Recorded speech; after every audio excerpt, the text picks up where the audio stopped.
Welcome to a Wednesday edition of the RotoWire NBA podcast. Nick Whalen here with James Anderson to discuss the NBA draft. James, you revealed to me recently that you're a Ty Dolla $ign fan. Is that correct? Can you confirm the reports?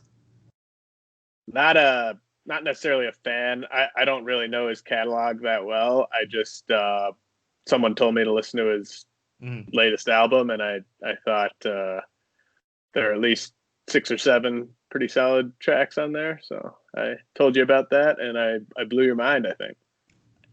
I mean, if I could have made a list of like the 10 current rappers who would not be on James Anderson's playlist, I think Ty Dolla $ign would have come in somewhere between like 4 and 6 on that list.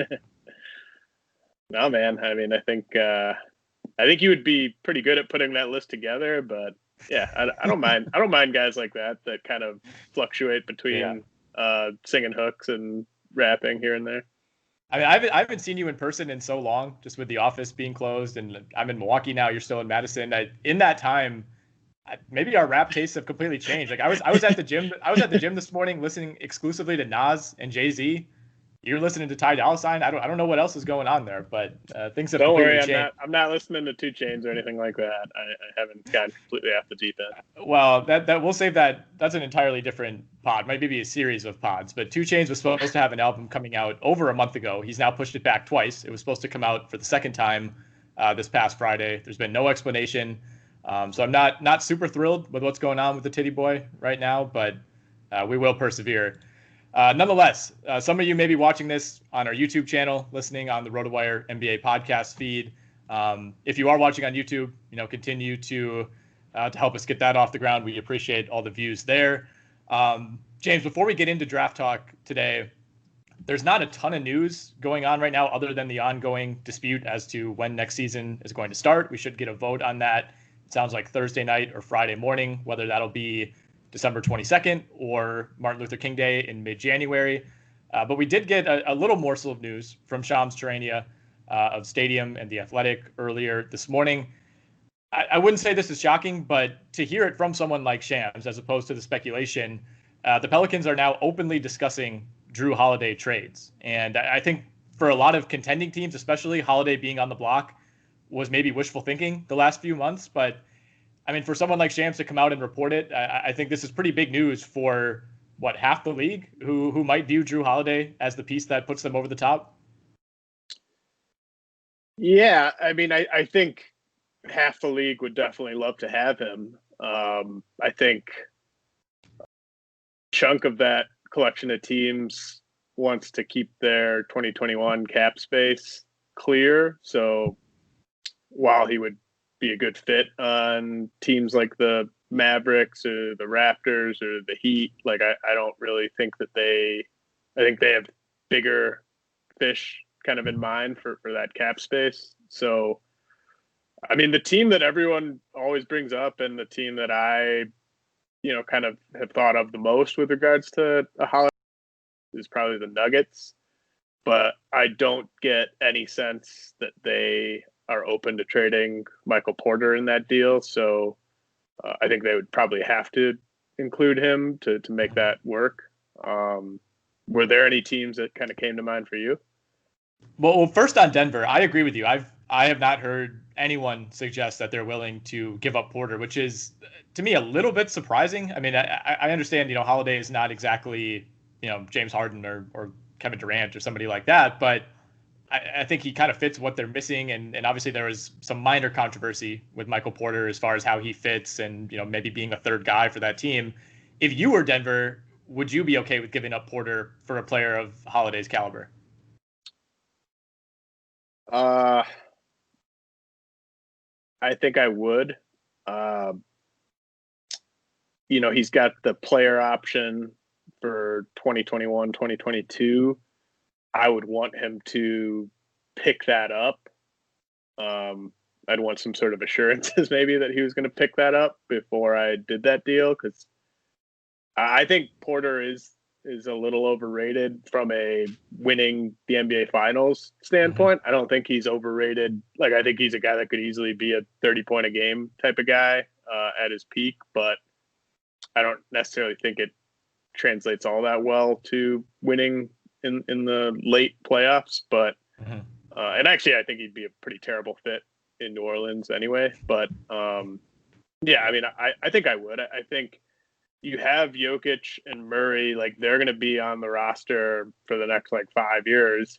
So you're always going to be in like Western Conference Finals contention as long as you have that young nucleus there. But getting Holiday, I think, would vault them into legitimate, like could win the finals next year range. Where even though they went deep in the playoffs this year, I think that they're still kind of in that sort of like 6, 7, 8 range in terms of just ranking most likely teams to win the finals. Yeah, I think their limitations defensively, especially, and if they were to lose Jeremy Grant, I think this becomes even more salient. Would be shored up with Holiday, where you could argue that 3 years down the road, there's a good chance Michael Porter is a better one-to-one player than Jrue Holiday. But in terms of the fit, yeah, I agree. I don't think. I mean, what is Porter's ceiling? Like, if everything breaks right and he, turns into a multi-time All-Star, I mean, does he kind of follow like the LaMelo path where he has some seasons, maybe he wins a scoring title, maybe he's giving you 29.5 points and 8.5 rebounds, but he's averaging 2.1 assists and he's giving you like less than 1.5 steals and blocks. Like, is it going to be that type of thing? Yeah, I think the sum of the parts would probably equal kind of Carmelo if everything goes right. Probably a better 3-point shooter than Melo, but Melo was so deadly, kind of within 12 feet, 16 feet. Porter maybe a bit better rebounder too, but maybe even less plugged in on the defensive end than Pete Carmelo Anthony. So I think when you add it all up, I think it would be something kind of close to Carmelo, just from a real life value standpoint. A worse defending Carmelo Anthony. When you put it that way, it's like, yeah, like obviously every team to some degree, Carmelo came around at the perfect time where there just wasn't, right. There was some discussion about him being a bad defender. It wasn't in the context of, can you not win with this guy? It was, well, he's giving you 30, so it's okay. And I think people have kind of come around on that. And when someone is so young like Porter and has that kind of potential, it's certainly hard to give up on it, but you kind of have to do the long view and ultimately say, like, unless this guy makes major changes to his profile as a player, the scoring is nice, but he's never going to be especially given the context of this roster with Jokic and Murray, he's never quite going to be the fit that you need. Yeah, and I don't like that. Like, I don't like what that kind of where that's headed over the next year or two with that team, because I mean, he's going to come in next year thinking that like he's deserves to be like the go-to guy. And I just don't think he's ever going to be okay with being the third guy, which he should definitely be. I think he came into this year trying to be the go-to guy. Yeah. Yeah. So it's kind of a mess. Like I'd rather just kind of get that headache. It's not a headache to have a player that talented, but I mean, Jrue Holiday would come right in and be totally cool being the third offensive option. Right. I think that would just be a really nice fit. So in terms of other teams potentially fitting for Holiday, like I said at the top, you could make a case for just about every team, even those that aren't all that close to contending. I mean, like in New Orleans, every team has historically, when Jrue Holiday has become available, pretty much every team looks at him as the type of guy who can fit on their roster. I follow a lot of Milwaukee Bucks people on Twitter. There was a lot of quote tweeting, the Shams tweet from those people. And Milwaukee's going to be in the mix. I think Milwaukee's maybe one of the places Jrue Holiday would like to play. But if there are 5 to 10 teams that are ultimately bidding for his services in a trade, I don't know that Milwaukee, which can put out, I guess, Eric Bledsoe, I don't know if that's very appealing to New Orleans. Dante DiVincenzo is probably the number one player who would be on the table. You have the Pacers pick, which is in the late 20s. You have some future flexibility in terms of picks, but if Giannis stays for at least a couple more years, those project to be late 20s, possibly even 30. So there's not a ton of draft capital that's super appealing unless you start looking, later into the decade. I just think as great of a fit as Jrue Holiday would be, Milwaukee's going to get outbid by multiple teams at the end of the day. Yeah. I think the last thing the Pelicans want is to bring in like 3 guys that all of a sudden need minutes, because they already have just sort of a kind of chart right now, and that they're going to have a hard time getting enough minutes to develop guys like Nickeil Alexander-Walker next year as is. So that doesn't seem appealing to me. If you were the Timberwolves, Timberwolves or Warriors, would you trade the first or second pick for like Jrue Holiday? I think you'd need a little bit more than just Jrue Holiday to get the first or second pick because of just the contracts and the length of team control involved. But I mean, I look at like James Wiseman as the type of guy where maybe that's the perfect fit next to Zion. Now you'd have some issues stretching the floor if those are your two bigs, but Wiseman could kind of just be the defensive guy, and Zion could be the offensive guy, and they both just bring a ton of athleticism to the table. And I think that'd be interesting. I think putting Jrue Holiday on the Warriors would be pretty fascinating, but that would, of course, take them, like they would no longer be able to trade for Bradley Beal in a few months, which I think would be kind of the goal there if I were them. But where would you stand on a potential trade Jrue Holiday to get up into that top 2 of the draft type of deal? So if I'm New Orleans, I don't know that I'm scrambling to get into the top 2 or 3. I don't know if there's anyone on the board who I love that much. I do think if there is somebody, it is Wiseman. I like that call. The other thing too, I mean, like from Golden State's perspective, obviously they're all in on this year. I mean, Steph Curry is 33. He's a sneaky 33. Like, this isn't going to last forever. Their window isn't wide open. So to me, the Holiday contract, assuming he would opt in for that second year, it would be certainly a win now move. But I think you're somewhat okay with that because you're not trading Ja Morant or Zion Williamson. You're trading, a player that you'd feel okay about in Wiseman or Edwards or Avdija or whoever it is. But you're not trading like a guaranteed guy who could carry your franchise for the next decade. So to me, that's probably worth the trade-off. I love that, Curry, Holiday, Thompson, Draymond is your top 4. What you'd have to do, though, is convince New Orleans to take back Andrew Wiggins. And if I'm New Orleans, I wouldn't necessarily be thrilled about that money that I'm taking on. I think that contract's not necessarily going to get easier to trade over the next couple of years until he expires. I think temporarily you'd be setting yourself back. I mean, this is a franchise I think – coming into last year, a lot of people thought they could finish, 6th, 7th, 8th, certainly in the Western Conference. If you're trading Holiday, you're bringing in another young player in Wiseman, you're bringing in Wiggins, you're probably not going to contend for another couple of years. So I think that's something to keep in mind. So I like it more from Golden State's perspective, I guess, than I would for New Orleans in that scenario. And I do think, say the Warriors take James Wiseman with the number 2 pick. I think his value, like I know everyone talks about the kind of drive it off the lot, the asset loses value as soon as the pick's made type of thing. I don't think James Wiseman would lose trade value on the Warriors. I just think he'd be asked to do so little. He'd be in such an advantageous situation that I think his trade value would remain high. And then I think the Timberwolves would probably get off to another mediocre start. And the pick they have coming next year from them starts to look even better, and all of a sudden you dangle Wiseman, that future T-Wolves pick, and Wiggins again, like the Warriors is probably the best situation for him to sort of hold any trade value. So you could maybe package those 3 to get Bradley Beal, like that'd be kind of what I would have my eye on if I was the Warriors. So that might be more preferable. Yeah, I would definitely rather have Bradley Beal right now than Holiday, even though for the Warriors, there's a case to be made that Holiday is maybe a better fit. I would be okay with keeping the powder dry in that scenario. I mean, like I said, I'm kind of looking at a list of teams now, and you can make a case for just about anybody. I think Miami would be in the mix. And this kind of leads us into the discussion of when we're talking about the number 1 and the number 2 picks specifically, because those seem to be somewhat on the market, especially number 2. In the context of Holiday or other players, like who is the best player in the league that you'd give up the number 1 or number 2 pick for in this draft? And this was brought up on the Simmons pod earlier this week, where they kind of picked the perfect guy. They said, if Tyler Hero was in this draft, would he go number 1? And then the follow-up is, if you're Miami, would you trade Tyler Hero for the number 1 pick? I don't think I would. Yeah, I don't think I would either. So other than Holiday, the three guys that I came up with are all big men.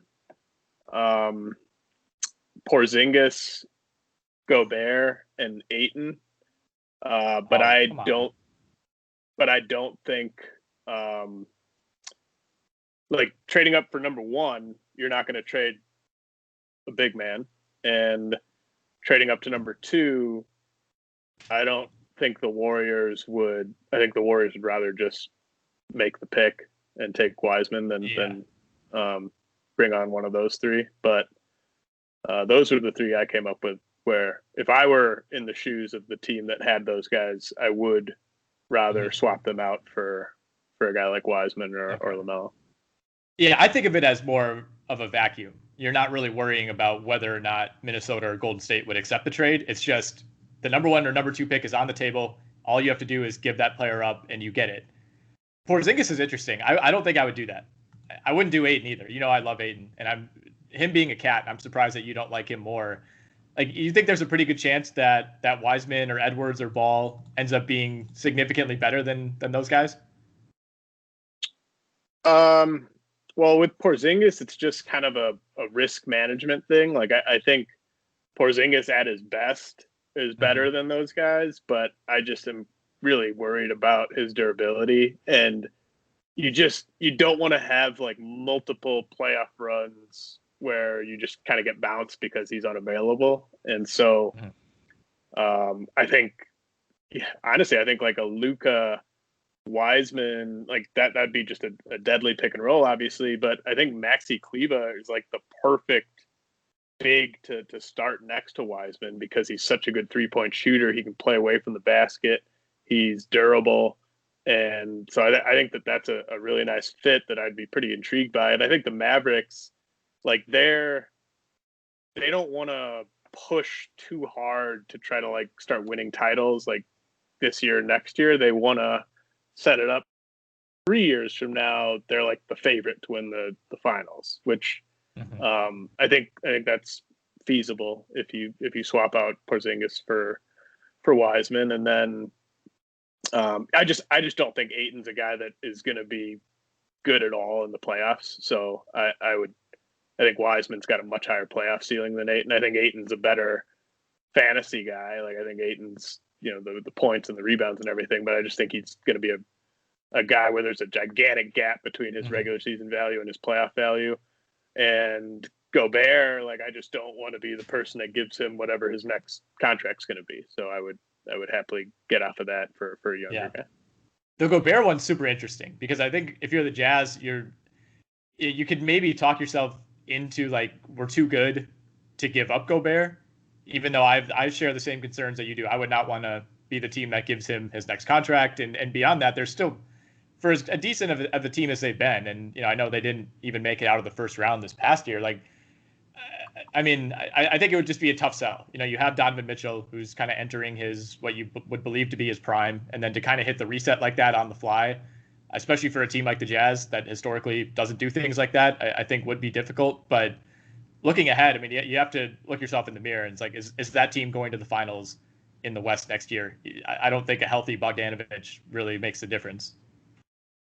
No, no. I mean, I think if you can kind of get assets for Gobert Mm-hmm. now and just kind of take a bit more of a long view approach then with Mitchell, like you're saying, like Yeah. it's not realistic to push through with this current group they got. I thought they made a valiant effort with Bogdanovich and trying to put a team together to compete this year, but just things didn't break that way. And I mean, maybe they're fine with just kind of being a Memphis Grizzlies type of team that wins like around 50 games for the next 3 years with that core. And Yeah. I mean that's one way to look at it, but I just think that cashing him out now would probably be my preference. So here are the three names that I came up with, and I still don't know exactly how I feel about them. I just want to gauge your thoughts. So this is again potentially for the number one or number two pick: Zach Levine, C.J. McCollum, John Collins. Uh, I would I'd much rather have the number 1 pick than Levine or Collins. Okay. I think that they're incredibly flawed players that are very difficult to build around. I mean, Levine, I think, could be a 4th guy on a good team if he's got good defenders around him. And, but I just, yeah. Well, see, where I'm going with that is Zach Levine to the Warriors.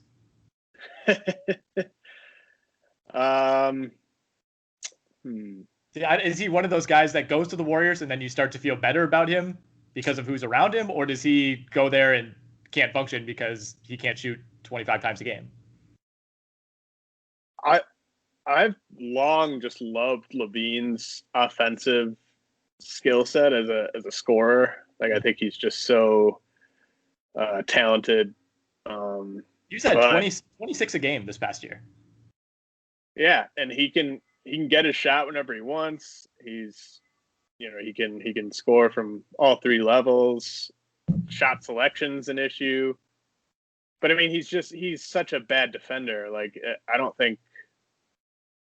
he's a worse defender than Steph. Like you'd have to put Steph on, like, you wouldn't be able to hide Steph on the worst guy. You'd have to hide Levine on the worst guy. I feel like their effort levels are the same, but Steph is just so much smarter.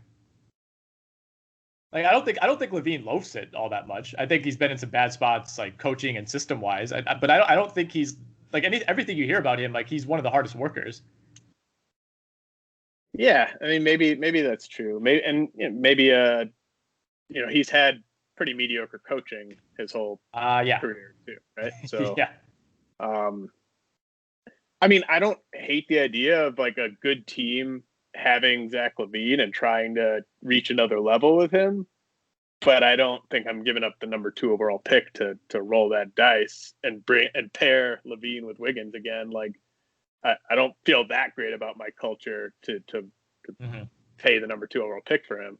I mean, Collins, I think he's going to be a guy that is very easy to trade for coming up here, because it's just so tough to envision him and Trae Young being on a team that defends at even like a top half level, let alone like a top 20 level. And then McCollum, man, how much is left on his deal? I'm trying to find that right now. I was looking up his age first. So he just turned 29 in mid-September, for what that's worth. I think he has a few years left. I want to say he had an extension that just kicked in fairly recently, but let me verify that. I mean, with that, like, the question is kind of the same thing that you're asking with Utah, where you have Damian Lillard, who's in his absolute prime, coming off the best season of his career. You kind of seem to have hit your ceiling, but at the same time, I think it's tough to look Damian Lillard in the eye and be like, we're going to trade the second best player on the team for a chance at James Wiseman.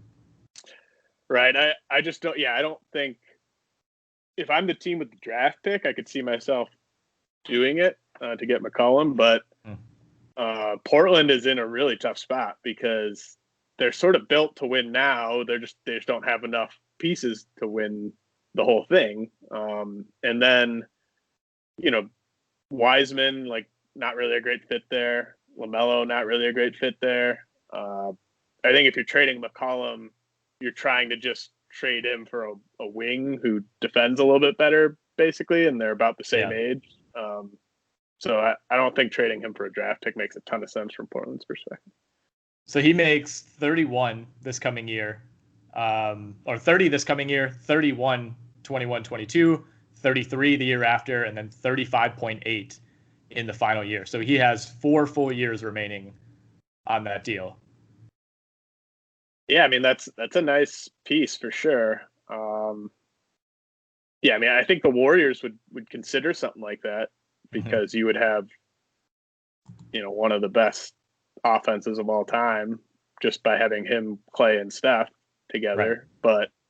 But I mean, the Blazers have had like historically good offenses with just having Lillard and McCollum. Right. But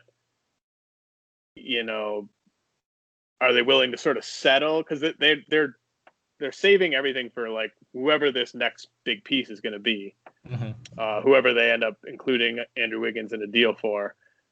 And are they willing to settle for McCollum, or do they want to aim a little bit higher? I think that's the question. Yeah. Yeah, fair enough. So in the Q&A that we published on the site on Tuesday, you and I just answered 5 questions, and one of them was in regard to which teams could move up in this draft. So, as opposed to targeting veteran players like we just talked about, a team that if LaMelo Ball or Avdija or Wiseman or whoever falls out of the top 4 or 5, where we think the trade zone could be. Atlanta at number 6 is a team that's pretty openly trying to shop that pick. So if somebody were to fall, who are the teams on your radar that could potentially jump up from lower in the draft to grab one of those guys? Or, it could be someone like Obi Toppin or Isaac Okoro, whoever one of those teams might like, Tyrese Halliburton. Yeah, I think the two teams that desperately wish they were picking higher in this draft and are desperate for some sort of guy that they can talk themselves into being a star long term are the Pistons and the Knicks. 7 and 8, like I think there'll be good players there, obviously, but maybe they don't see a guy there that they can talk themselves into being a star. So if they're in love with one of those guys, I'm sure they would try to trade up. I think it's just going to be really interesting. I think like LaMelo Ball is someone that I would, if it seems like the top teams are not that high on, which I'm hesitant to buy into that, those rumors. Like I know, I think Jonathan Gavoni said on Windhorst's podcast that like LaMelo's barely worked out for anyone. So like these are basically untrue rumors that he's falling because of bad workouts. But if there was a team mid first round that believes in LaMelo's upside, it could just be a surprise team that we're not even really thinking about. I think it just comes down to these teams' evaluations of guys. I mean, we've seen Danny Ainge and like the Mavs do stuff in the past where if there's a guy they really like, they'll make a trade to kind of make it easier to get that guy. I mean, like the Spurs never trade. I don't really see either of the top guys being a fit for the Suns. I don't see the Wizards like making that kind of splash. No. So it might be a mystery team lower down, but I think the Knicks and the Pistons are the two teams that would love to be able to lead this draft and talk themselves into just getting a guy that's going to turn the franchise around. So the teams that I threw out were Boston. I think that's the most obvious one just because they own 14, they own 26, and they own 30. The question is, are those picks appealing enough to get you to where you want to be? Like, I think they're a team that could maybe not move into the top 3 or 5, but they could move from like 14 to 8 or 9 if they have somebody, who slips a little bit in that range. To me, in this draft, I don't think that combination, especially those last two, 26 and 30, are appealing enough to vault you to maybe where it would in a normal draft. But they're a team to monitor just because of the picks. San Antonio, like you said, the Spurs don't normally trade up. I don't think it happens, but you do have 2 veteran pieces in DeRozan and Aldridge, who could both be on the table trade-wise. And then you start getting into matching money. You're not going to trade DeRozan straight up for a pick. You'd have to throw in another contract, and that gets more complicated. But Atlanta seemingly wants a win now piece. They want to go for the 8 seed next year. That's one. I know. I feel the same way. But this is why I'm glad we're doing video. I could see your reaction in person. But I mean, I was going to say DeMar DeRozan makes sense for them. He doesn't at all. But the way that they're thinking, he might. That's the type of trade I think that Atlanta might be trying to work. So San Antonio's one to monitor. Phoenix at 10. I know you said you don't see that happening. Again, not another one I would bank on, but they do have the Kelly Oubre expiring that you could throw in a trade. I think maybe you add that as the sweetener and you go get your next Kelly Oubre. Maybe if they want to move up and grab an Isaac Okoro, somebody like that, a few spots. And then the Thunder at 25, who only have that one pick in the first round, but then you look at all the picks that they have from the Paul George trade, and then potentially a Chris Paul trade or a Steven Adams trade before the draft. So they'll certainly have firepower, as does New Orleans at 13 with the future picks. Yeah, I think those all make sense. I mean, I think you're right about the Celtics. Like, they would love to package those picks and move up.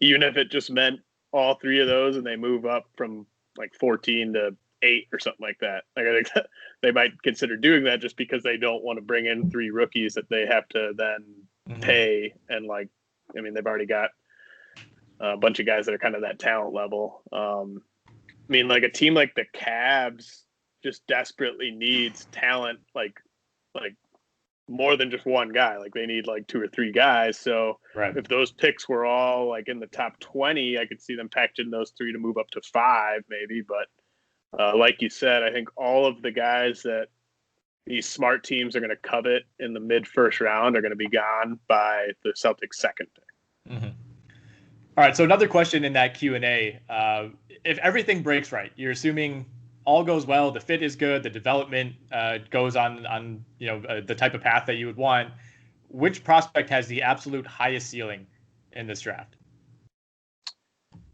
So I think LaMelo and Wiseman have similarly high ceilings, but I would favor the primary ball handler over the center there. I think like we already know about LaMelo's passing and his size and his handle. So it's a nice place to start, but it like the 2 big questions are what's his defense going to be like and how well is he going to shoot it from 3? And if you're just talking like best case scenario, I mean, his brother shot 38% from 3 last year. So let's just say LaMelo is a 38% 3-point shooter off the dribble, and he's one of the best passers in the league, one of the best dribblers in the league. And let's just say he's like a tiny bit worse defensively than his brother. Like I think all of a sudden you're talking about an all NBA type of player there because he's going to be averaging 10 plus assists. He's going to be scoring like 25 points. So, I mean, I think there's just a lot you can really dream on there with LaMelo. I mean, there's certainly a scenario where he doesn't shoot that well and he's kind of more like Ricky Rubio or Rajon Rondo, but he's definitely shown a willingness to get those shots up. Like he's not passive like Lonzo is. Like he's very willing to penetrate into the lane. He's definitely more than willing to get shots up from behind the arc. So the quantity, the volume is going to be there. And I think the hope is that you just get him into a system where he understands like this is not a good shot. We can do better than this one. Like improve his shot selection.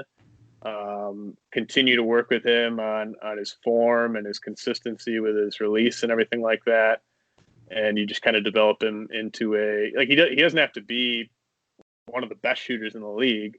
If he's just a guy that you have to respect from out there off the dribble, then that just opens up the rest of his game in a way that would just be pretty devastating. I mean, he could be one of the best players in the league at making his teammates better. Like I think that we've seen that on video already from what he did in Australia. So I would go with Ball, but I mean, I think Wiseman, like there is some David Robinson potential there.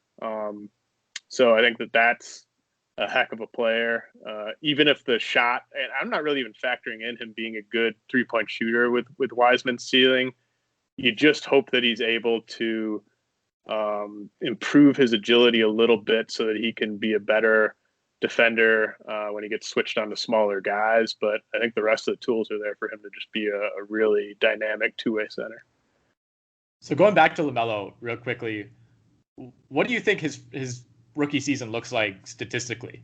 I feel like there's a pretty good chance he has a very poor rookie year, shows some flashes, kind of similar to Lonzo in a lot of ways. Like you said, I think the big difference with them, like Lonzo was a more proven prospect, had an incredible season at UCLA that ultimately boosted him to the number 2 pick. But when he got to the NBA, there was that immediate timidness about not only shooting threes, but shooting in general, getting to the rim. I mean, his free throw rate is historically low for any guard. With LaMelo, I think you almost have the opposite concern where the efficiency probably won't be there, but he's not going to shy away from it at all. Like whereas with Lonzo, I think we even praised him his rookie year where it was like, all right, well, if he's not going to make free throws, at least he's not getting there 8 times a game and hitting 40% of them. You know, like he kind of knew his strengths and stuck to them. Whereas with LaMelo, I think there's this concern that he might be a little more reckless as a player. Yeah, that's right. Like, I think you're right about his rookie season. I think that there will be, like, I don't think any of the guys that are going to go super high are going to look like future All-Stars in their rookie season. I think the rookie of the year comes from the middle of the first round. Yeah, for sure. It's going to be a player who played multiple years in college, probably. Yeah. But I think, I think the passing and like there will be some big time wild plays almost on a per game basis with him, and you just have to believe in the efficiency eventually getting there with the jumper. So I mean, I think you shouldn't panic. Like the expectation with him shouldn't be that he just comes out and is like a 35% 3-point shooter as a rookie. Like that's unrealistic. So I do think the field goal percentage, 3-point percentage are going to be pretty mediocre as a rookie, but you hope to build on that second year, third year, and I think by the third year is probably when you hope that he's kind of rounding into form. Is it fair to say that LaMelo may have the lowest floor of any player in the draft? No, I think there's some massive potential that this goes horribly wrong. I think Anthony Edwards has a way lower floor than LaMelo. I don't know. I don't think so. Because I think Anthony Edwards could at least be like Alec Burks if it comes down to it. Well, LaMelo's passing, like I think Ricky Rubio is LaMelo's floor. Like I really do. Like and Ricky Rubio's had a long career. I think there's a chance he's worse than Ricky Rubio for a number of like some of those being like non-basketball reasons, if that makes sense. I mean, I think anything to do with like his family is completely overblown. Not the family necessarily. I mean, the interviews have been weird. Like he just doesn't. I feel like if things go wrong for him early, I don't necessarily trust him to correct it. Like I think Anthony Edwards could be playing in the D League in the G League like 2 years from now on a second team. Like, yeah. I mean, I can't disagree with you on that. And he was my answer for player with the highest ceiling. I think there's like a 5 to 10% chance he reaches that ceiling, but I think physically and athletically, that's basically what's making him the potential number one pick. It's not really the production or the tape or the work ethic. It's this guy looks like an NBA star guard. And that's where most of those big busts happen up near the top of the draft. Yeah, I would bet on him being a bust, but I think if things were to break right, he has the physical tools that the other guards in this draft don't have. Yeah, he's definitely a better athlete. Right. I mean, it's like saying Gerald Green could be the best player in his draft if everything broke right, if he became super skilled because he has that athleticism. Right. Yeah, I mean, I think the reason that even like I can sort of see if I really am optimistic, I could sort of see Edwards getting there as a scorer, but he's never going to be this guy that's averaging like 7 or 8 assists a game. Oh, no. Like that's so like to me that gives LaMelo the higher ceiling because he could be that complete offensive hub where I think even in a best case scenario, Edwards is still a gunner. Yeah. Yeah, big time gunner. I think Edwards is the type of player that would have been significantly more appealing circa 2003. Oh, yeah. Yeah, watched a lot of Monte Ellis tape growing up. Who are some guys later in the first round or looking into the second who we didn't touch on last week or we haven't really given much shine to that you want to hit on? I think this draft's been so dissected and analyzed for so long because of the pandemic that I think most of the guys who back in June might have been projected to go in the second round are now projected to go kind of middle of the first round, like Tyrell Terry and Desmond Bane and guys like that. I still think Jamias Ramsey, I have no idea where he's going to go. Like he could go from like 15 to 40. And if he's going late, then I think that's a steal. I think like Tyshawn Alexander from Creighton is a guy where if I was picking like first or second pick of the second round, he'd be my guy because probably not a starter, but a guy that could be in anyone's rotation a couple years from now, just because he can play on the ball, he can play off the ball, he can guard ones and twos. So I think that's the type of guy that I'd like to walk away from second round. I think Malachi Flynn maybe he's hanging around there. Like, oh yeah, he's hanging around. He's got that sort of multi-year college guy who really knows and feels the game and is going to work hard and be a good teammate. Like he's got all those types of traits. And like if you just want to take a wing who can shoot, I think Elijah Hughes from Syracuse is someone that you could just put on your bench, maybe G League for the first year, and eventually he's kind of just that floor spacer who can guard twos and threes. I don't know. Anyone else come to mind for you? Well, it's an exciting time to be a team like the Lakers, who normally at the end of the first round you're taking like a draft and stash guy or something. Like you're gonna have some options for guys who could legitimately be your 8th or 9th man next season. And Malachi Flynn is a guy who I highlighted. I think it's interesting, and I wouldn't necessarily like be lining up to take this guy at 20, but Vernon Carey at Duke had an incredible freshman year. And the way that the college basketball season ended so unceremoniously, I feel like a lot of people don't even realize how good he was. Players like him have been essentially phased out of the league. I mean, he's a pretty much back to the basket center who gave Duke like 19 and 10 last year. Super athletic though. And a guy who 5 or 10, certainly 10 years ago, maybe even 5 years ago, would have been in the conversation for the number 1 pick. I mean, he had a Jahlil Okafor type of season. And I think on one hand, it's great that he's not in the conversation anymore, because it wasn't that long ago that Jahlil Okafor almost went number 1. But at the same time, I still think there's a place in the league for those guys. It's just kind of puzzling that you can be that good. And there's, I've seen him slotted like 55th on some draft boards. That's a little too low. Is he that athletic though, compared to the players he'd be playing against in the NBA? No. I mean, he's not a super athlete by any means. For him, it's more about the combination of strength and size. I mean, he goes 270. He's huge for his size.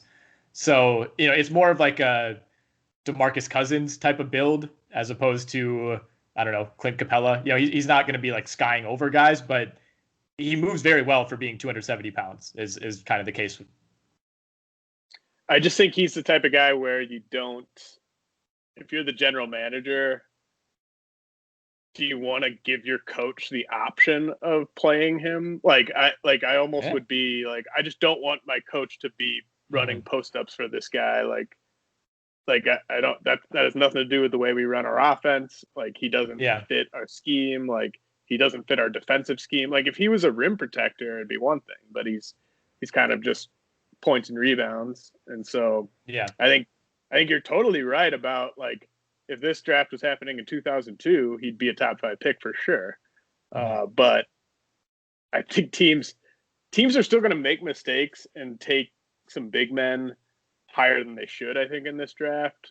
But I think they've smartened up enough to sort of the Carey types fade to the second round. I don't think he's a bad pick in the second round, because I don't think, this draft, the strength of this draft is kind of in the like 8 to 20 range. And so once you kind of get past there, I mean, you can make a case for lots of guys, but I look at a guy like Caleb Swanigan. Like, I mean, I knew we were going to go there. He was just completely like phased out of NBA basketball, pretty much immediately. Yeah. So I could see that happening with Carey.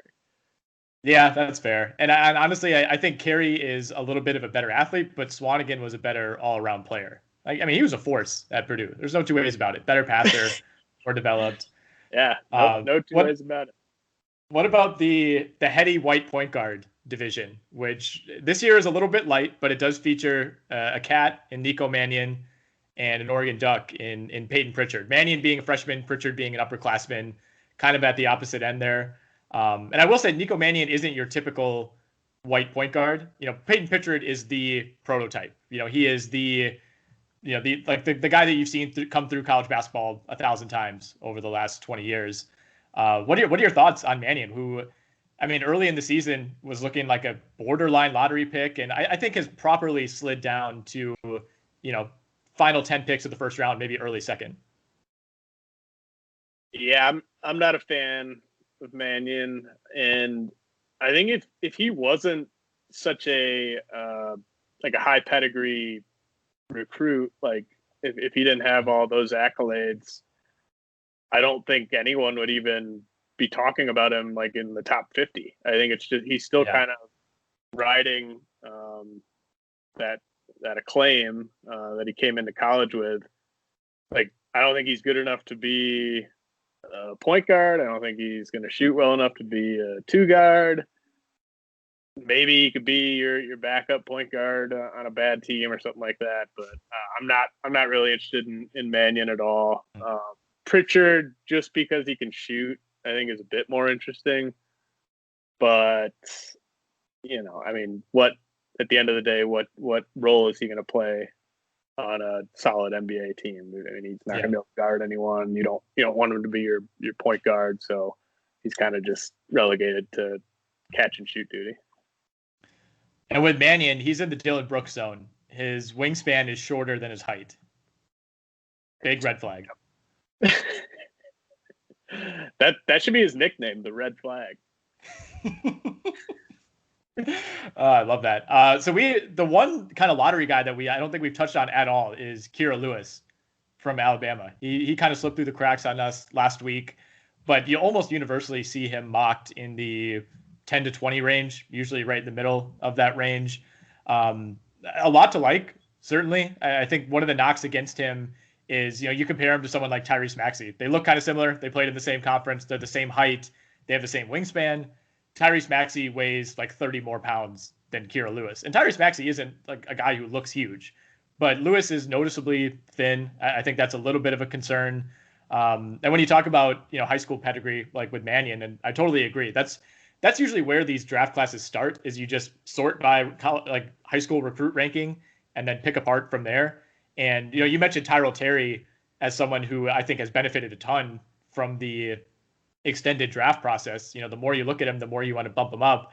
I think with Mannion, it's like if the draft had taken place in June, maybe he goes higher. I think there's been more time to bump him down. Lewis, he is a sophomore, not a one and done. It was a guy who I think he ranked like 40th overall.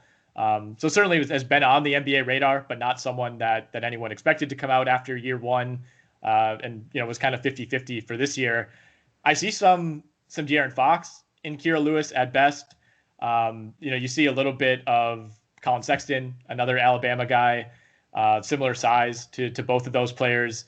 Where are you at on Kira Lewis in terms of his upside? Probably one of my favorite comps in this draft is Dennis Schroeder on Kira Lewis, especially if you're just talking like physically. That's the type of body we're talking about, and I would just project him to be a really solid backup point guard for a while in the league. Like, I think he's going to have a long career.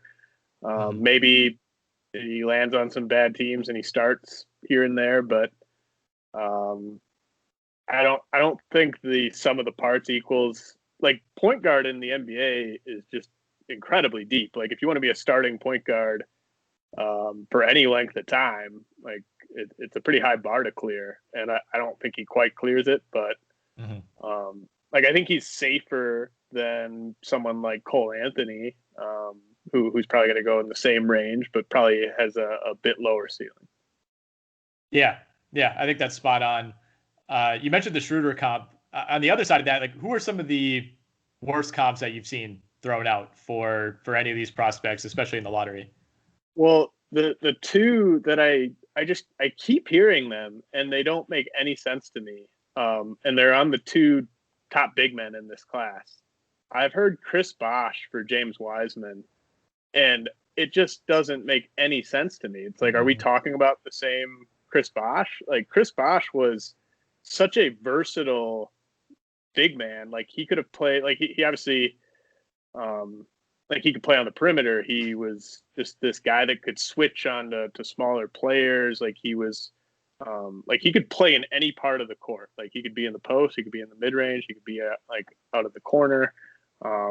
Just an incredibly smart defender, all that stuff. Like, and also I think Wiseman's just a better athlete and has better measurables. So I don't see where that comp comes from. Really, if you're talking just size, athleticism, game, offense, defense, like it's a really confusing one to me. And then the Okongwu and Bam comps just continue to drive me nuts because it's like you're just comparing, like they have similar measurables, and that's basically where it ends for me. Like you're not like Okongwu might, he might be a better help shot blocker maybe than Adebayo, but like worse at everything else. And I think the fact that those two comps like keep coming up when I'm listening to podcasts and reading articles, like I shake my head every time I hear those two. Yeah, I don't have any that come to mind that I've just completely rejected. Those are great though. The Bosh one I actually hadn't seen on Wiseman. Well, I heard like Sam Vecini has mentioned it multiple times, and then I heard I think I heard Gavoni like talking about how he's seen it a lot and thinks it's terrible, and like it's just very unimaginative to me to like that's the one you settle on. There's so many big men that have come through in the last like 20 years, and it doesn't really make any sense to me. I mean, is it just the left-handedness? Is it that simple? I guess. I mean, do you agree with me like about just if we're talking size and like explosiveness, Wiseman as a prospect versus like Bosh as a prospect? Like, I don't think it's like I said, like David Robinson is kind of physically the type of player that I see Wiseman developing into. I don't think the game might not get there. Obviously, Robinson's an all-time great. The physicality with Robinson seems like it was on another level, and part of it is we didn't get to see Wiseman for a real sample. Most of the tape you're going to see on him is like high school or McDonald's game or Jordan Brand Classic. Like it's so hard to judge that. But the other thing with Robinson too is he came into the league as an older player, much more just solid athletically, and I think Wiseman could get there, but I think historically, like David Robinson is such a unique player and such a unique personality. Like, do we think James Wiseman is ever going to put that kind of time into his body? Like David Robinson has like a top 3 NBA body ever, and I think that's part of what made him so good. Well, I've definitely seen some videos of Wiseman working on his body this summer, and it's very impressive. Mostly the upper body. Legs are still looking very skinny. Yeah, I mean, I think you want to work on the lower body, but I think it's just like agility training is like what I would just have him doing. Like I would just have him doing tons of cardio, just tons of like cone drills and stuff like that. Just get better at moving his feet and kind of keeping a sound defensive stance when he's guarding smaller players. But like Wiseman to me is like he's the type of guy where at the end of a season, like NBA.com will do like the 50 best dunks of the year. Like I could see Wiseman having like 5 of the 50 best dunks of the year, whereas that just wasn't who Chris Bosh was at all. Right. And I think Toronto and early Chris Bosh was a little more that guy, but by the time he got to the Heat, no, he had put on weight. He was playing more center. Certainly, I think athletically, Wiseman is really not the same player at all.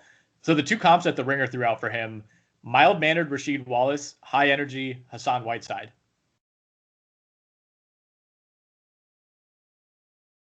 I don't really get the Rasheed one. I could see the Whiteside as sort of like a floor. But I mean, Rasheed, he was an awesome defender. Like they could both be awesome defenders, but I think they will do it in a very different way. like Rashid was just so smart and so strong and so savvy. Like, I mean, like he gave guys like Kevin Garnett fits, even though they were way better athletes than him.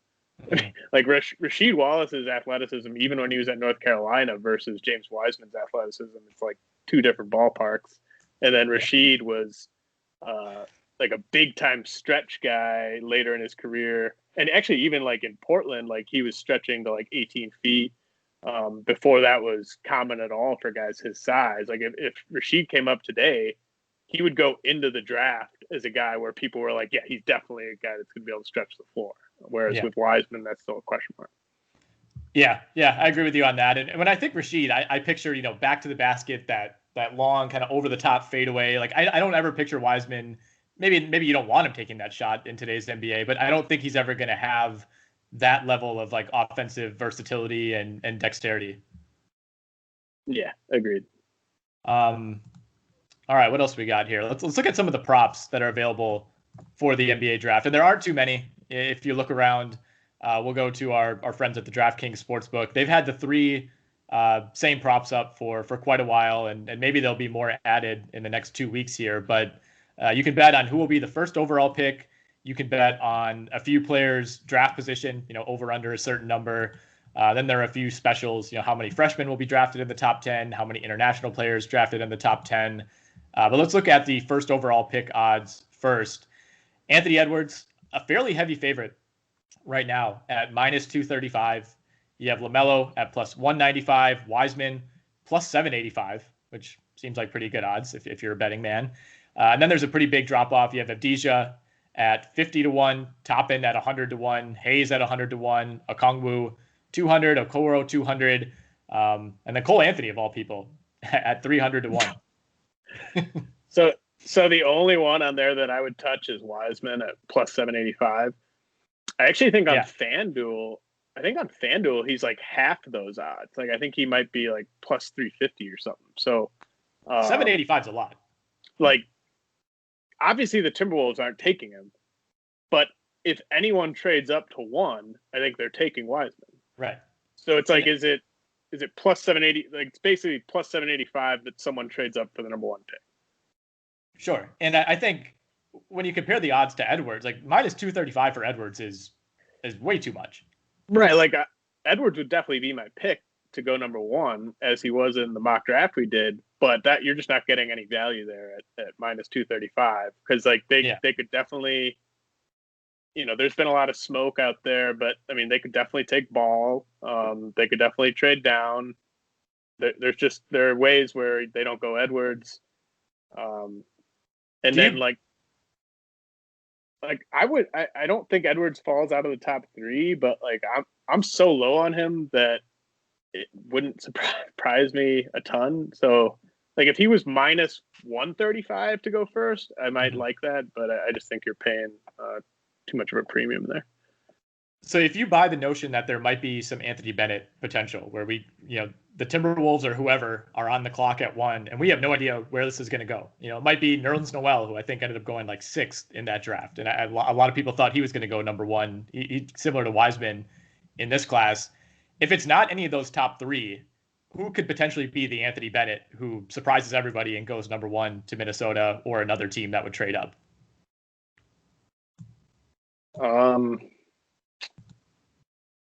Maybe Isaac Okoro. That would be the most unexpected number 1 pick ever. I think that would supplant Bennett. Yeah, I mean Isaac Okoro or Tyrese Halliburton, I think would probably be the two that I'd throw out there. I mean, if you're the Timberwolves, you could definitely talk yourself into like our defense is a disaster. D'Angelo Russell and Karl-Anthony Towns just are never going to be good defenders. Isaac Okoro is going to be able to guard the other team's best player every night, and we hope that the jumper comes around. Like, right. Okoro is just such a tough guy to evaluate because if you're an NBA team and you think that you can get him to be a 35% 3-point shooter in a couple of years, then there's a case for him to be the first pick. But if you just don't think the jumper's ever going to come around, you can't really even take him in the top 5. Yeah.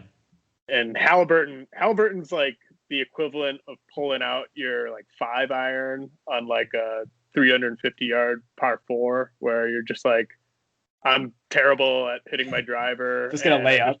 I want to try to get a bogey on this hole. Like, yeah, that would be taking Halliburton with the first pick, which, look, we're going to see a team do that at some point. I really do, because I think teams are getting progressively smarter with the draft, and maybe this is another decade away, but I think at some point we're going to see a team do this, where they're going to say like, all right, we have this guy number 1 on our board. We know there's a lot of public pressure to take this guy.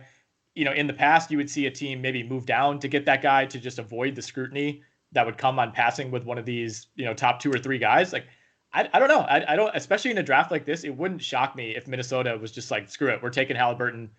We'll live with the consequences if LaMelo Ball becomes the player that some think he can be. Yeah, I think the reason why it doesn't happen in this draft is because wouldn't you just trade down to Charlotte then? Like, I mean, if that's on the table, sure. The difference in contracts, like that's the other thing. Like, you don't want to be paying Tyrese Halliburton what a number 1 overall pick gets if you think he's going to be there at like 4. And even if the other team, even if the team that trades up to 1 doesn't give you a ton to trade up, you would still rather trade down just for the sake of the money. Right. You don't have to, in that scenario, you don't have to worry about trying to collect a future first or anything like that. It becomes more of a financial decision. All right. So I'll throw out the props there are 4 players, LaMelo, Wiseman, Edwards, and Obi Toppin, who have over under where they'll be drafted bets on DraftKings. So I'll give you the number. You tell me if you like the over or the under. LaMelo Ball, over under 2.5. I'm just gonna say stay away. Like it's plus 180 for the over. It's minus 225 for the under. I think they set this line pretty perfectly. Like I don't really see a ton of value on either side there. Yeah, I think that's a push. I think he goes with the 2.5 pick in this draft. Yep. Same number for James Wiseman. Over under 2.5. Over 2.5, which would imply, I guess, higher than 2. Yeah, I think that means he goes 1 or 2. Yeah. So that's minus 225, and then the under is plus 180. I love that over. I love just betting that he goes in the top 2 at minus 225. Like you're definitely paying a premium there. Yeah, but as you should. One thing about this draft is there's like a half dozen guards that you want. There's a half dozen wings you want. There's only these 2 big men, and I think that's why Okongwu is getting talked about as high as 3. And I think, like, when you look at the whole class, like, Wiseman is the one who stands out as being different from all the other guys. And so I just think by that, he's going to go top 2. It doesn't necessarily mean he's going to go to the Wolves or the Warriors, but I just think someone, if that pick's available to go up and get him there, someone will trade whatever it takes to go get him. So I feel pretty good about Wiseman going with one of the first 2 picks. All right, so Anthony Edwards, here's where you could play the board a little bit. His number is 1.5. So you're betting, if you're taking the over, you're betting that he goes 1. The under is minus 235. That's 2 or lower. The over is plus 187. Now, you can bet him to go number 1 straight up in the bets that we just talked about at minus 235. So don't do that. If you think Edwards is going to go number 1 and you want to put money on it, just take the over on 1.5 at plus 187. Yeah, I mean, I think we're reading these lines right? I think so. Like where it's over, meaning they go ahead of 2.5. I wish they could have worded this a little bit better. There's no explanation on here, so we will be assuming that. It doesn't. Yeah, like why would you bet Anthony Edwards? It would make no sense that he's the favorite to go number 1 in that other bet, and then there would be dramatically higher odds for him to go lower than 1 in this one. I think we're right here. Okay, well, yeah, I mean, I think Edwards goes 1. So, actually, no, I think we're reading it wrong because he's negative. This is great podcasting, but he's negative 235 to go first, and then he's negative 235 to go under 1.5. So I think that's the same bet, right? So if that would make sense. I will admit that. It so doesn't. It makes less sense for Wiseman though. but that makes the Wiseman bet. It's good either way. Like I would do it if it's minus 225. I would definitely do it if it's Yeah. plus. Now I like the Wiseman bet more, and I like the Edwards bet less. Okay, Right. it's good to figure this out on the fly. We don't want to be spreading this Yeah. information. Yeah. DraftKings, put some explainers here. This is too difficult. So I still love betting Wiseman to go top 2, and Yes, especially if those either odds, but especially if it's plus 180. And then I'm staying away from Edwards there if we're reading that right. So that means LaMelo is then a pretty heavy favorite to go top 2. Say that again. So LaMelo is then a pretty heavy favorite to go top 2, which would again be in accordance with those first overall pick odds, because he's plus 195 to go number 1, and again Wiseman's plus 785. So yeah, I think you're right. And then the one that I really, really like is betting Obi Toppin to not go in the top 4. And I mean, those odds are about the same. Like it's over 4.5 is minus 118, under 4.5 is minus 104. I do not think Obi Toppin will go in the top 4 picks. I don't either. I feel almost as strongly about that as I do Wiseman going top 2, if not even stronger. There's just not a ton of precedent for a guy as old as him going that high. Like it rarely happens. So here's my comp for Obi Toppin, not as a player, but as a prospect and how he's valued. Buddy Hield. Both had insanely good years, but the age was an issue. For Hield, he ended up being even a year older than we thought, which if people had known that at the time would have been even more of an issue. But I think they both face like the exact same set of questions.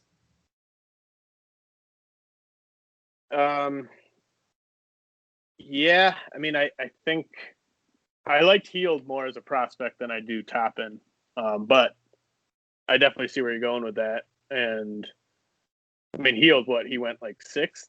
6th, I believe, which this feels like a lifetime ago, but when he played for the Pelicans. Yeah, like Hield went 6th. Like Frank Kaminsky went like 8. Like I'm trying to think of like a recent guy that's in Toppin's age range that went higher than 5th. Like it really never happens. Yeah.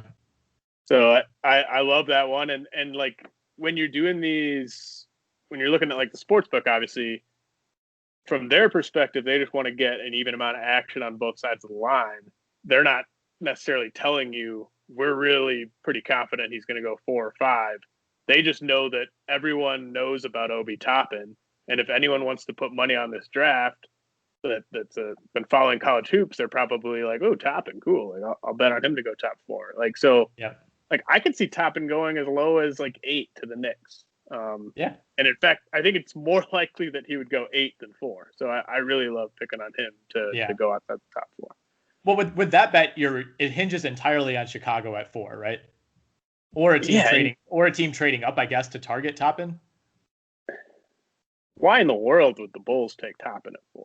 Like that, like you have Wendell Carter and Lauri Markkanen, and you want to bring in Obi Toppin.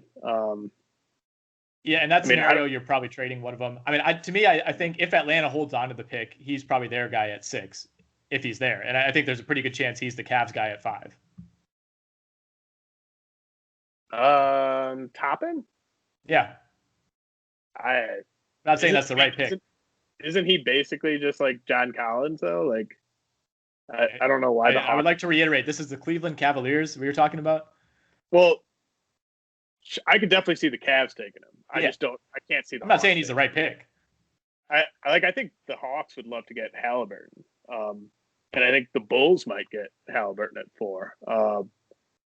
I think I could see Dan Gilbert just saying Obi Toppin, Dayton, like lock it up and end of story. But then you're still winning the bet of him going outside the top 4. Right, exactly. All right, so we're on the same page there. And then the final options on DraftKings, you have some top 10 specials. Number of freshmen drafted in the top 10. The number is set at 4.5. Over 4.5 plus 252, under 4.5 minus 335. Okay, so let's go through the freshmen. You got Edwards, Wiseman, Okoro, Okongwu. Okongwu. So if Patrick Williams went top 10, then you'd win the bet, right? So those four feel like close to locks. Those are the four that you're depending on. And then, you would need Patrick Williams. You would need, who else is a possibility even? Precious Achiuwa. Yeah, it's possible. I mean, you're basically depending on like the 9th or 10th pick for that. Like this wouldn't be a bet that you win in the first 6 picks. Yeah, I guess like Maxey maybe. Possible. But I think Patrick Williams is going to go top 10. Tyrell Terry, if he really makes a jump, I don't know. I mean, there are a few options, but that one I think you would be sweating that one till at least like the 9th pick. So I think that's a pretty good line. That might be a stay away. International players. This is over 3.5 plus 305, under 3.5 minus 400. So is LaMelo so they're telling international? they're telling you they don't think more than 3 guys go top 10. Does Ball count? I think he has to, right? I mean, so Ball and Avdija are the two obvious ones. And then the number was 3.5, right?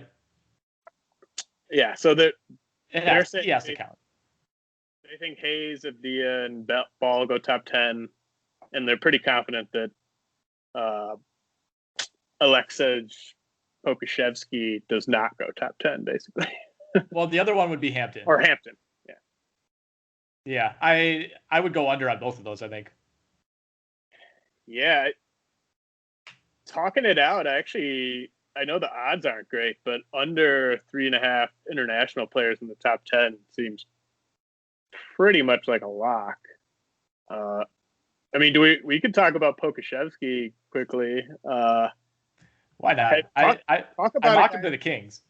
He's impossible to count. Well, you cannot comp anyone to him, and that's usually a bad sign with scouting. Like if you can't think of who someone reminds you of, there's usually a reason for that. And we're talking about a 7-foot.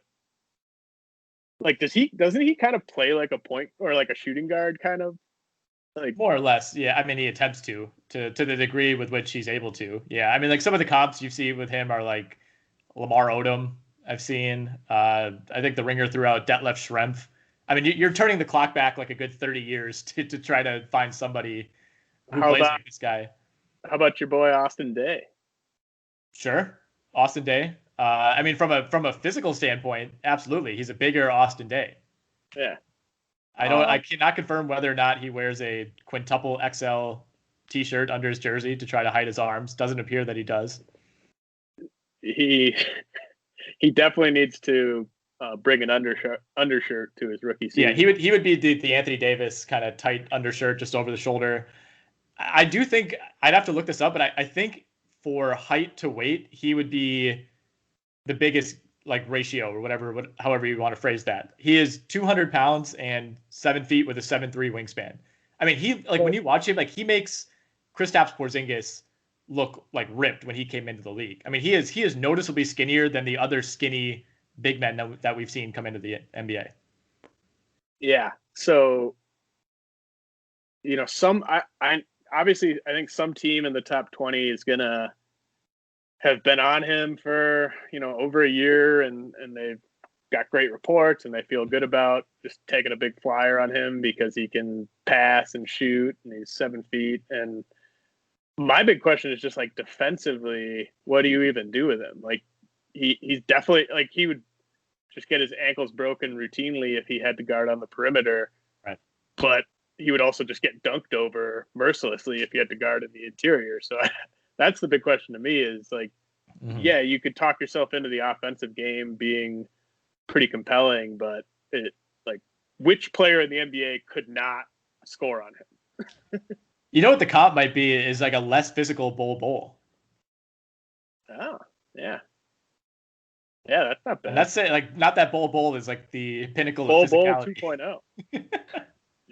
I mean, Pokashevsky did have 1.7 blocks per game, about 2.8 per 36, according to the Ringer. So I'm guessing a lot of those are just he's tall and some short guy Right. went into him and it just kind of deflected off his wrist. If you have a 7'3" wingspan, it's weird. It'd be weird if you weren't blocking that many shots per game. Yeah, and it's a red flag that he is only blocking 1.7 per game. When you're that tall, you should be blocking a hell of a lot more shots than that. All right. Anything else you want to hit on? I think we just about covered it for today. No, I really hope that we get some trades before the draft. I'm sure we'll definitely get some the night of the draft. I like that this Jrue Holiday news is out there, so that at least teams kind of starting to leak stuff like that. So, yeah, hopefully some more stuff happens. But looking forward to the draft. Yeah, exactly 2 weeks away now from the November 18th draft, which I saw some rumblings yesterday that depending on what happens with the CBA, it could be moved again. I don't think that's going to happen. I think the draft has been pushed back enough already. I think the league will push through and have that happen on the 18th, but count down the days. So thanks again for taking the time to do this. Really appreciate you.